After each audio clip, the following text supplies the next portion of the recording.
હું અલોડા ગામનો સરપંચ છું અને ભરતભાઈ મોતીભાઈ રબારી મારું નામ છે.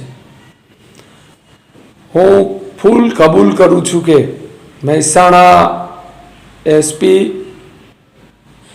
કલેક્ટર અને મહેસાણાના સંપૂર્ણ અધિકારીઓને એવું બોલું છું કે કાલે લોકસભાના ઉમેદવાર જે છે હરિભાઈ, એ હરિભાઈ કાલે એમનું ફોર્મ ભરવા માટે કલેક્ટર ઓફિસે જઈ અને ફોર્મ ભરવાના છે. ત્યારે હું અલોડા ગામનો, અમારા ગામના 2 તળાવ જે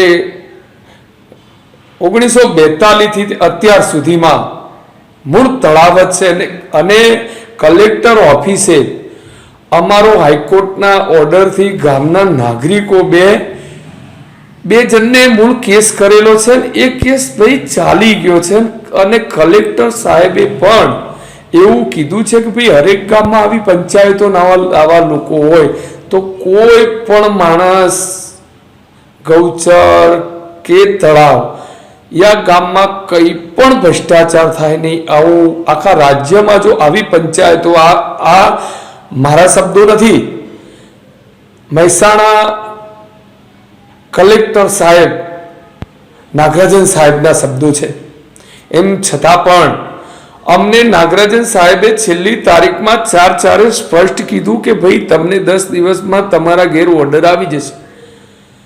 તોય ભાજપના આખલાઓએ 3 ગામની જીલોસણ, તરેટી ને અલોડા, આ માત્ર કાંતિ એકલાએ ખાલી 3 ગામની પંચાયતો સસ્પેન્ડ કરાવી છે.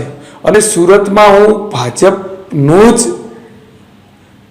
મૂળ કાર્યકર છું, એ મારી જોડે લેખિત પુરાવો છે. આમ છતાં અમને ઓર્ડર આપતા નથી અને હું કંટાળીને અત્યારે હું ચેલેન્જ કરું છું કે કાલે તમે ફોર્મ ભરવા જાઓ એટલે 20 આખલા લઈ અને તમારી જે રેલી નીકળે છે એમાં હું જ આવીશ, એકલો જ, ગામનો કોઈ વ્યક્તિ નહીં આવે. અને 20 આખલા લઈ અને કાલે જે ફોર્મ ભરવા માટે તમે બહાર નીકળવાના છો એ ફોર્મમાં નાસમ ભાગ મૂળ મચાવી દઈશ, એની મારી ફૂલ ગેરંટી છે. મહેસાણાના એસપી, જે પણ અધિકારીઓ છે મારી નોંધ લે.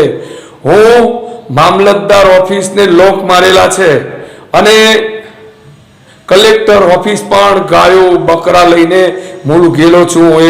એક સાચો ભારતનો નાગરિક છું. મને 5 કરોડ રૂપિયા લોકો આપે છે, 100 કરોડનું મૂળ કૌભાંડ કરે છે, તોય મારે પૈસા નથી જોઈતા. મારા જોડે 5 રેકોર્ડિંગ છે, એના માણસો માથાભારે મારી નાખવાની મને ધમકી આપે છે. તે મોતથી પણ બિલકુલ ડરતો નથી. એમને મને 10 મહિના જેલમાં રખાવે છે. અરે કાલ તમને અંદાજ આવી જશે કે આખલા આવશે, એટલે બધાને અંદાજ આવી જશે કે આખલા આવ્યા. અને કાલે આખલા રેલીમાં 1000% હું ગાલી દઈશ રેલીમાં નાસમ ભાગ મચાવી દઈશ. એ મારી 1000% વાત છે.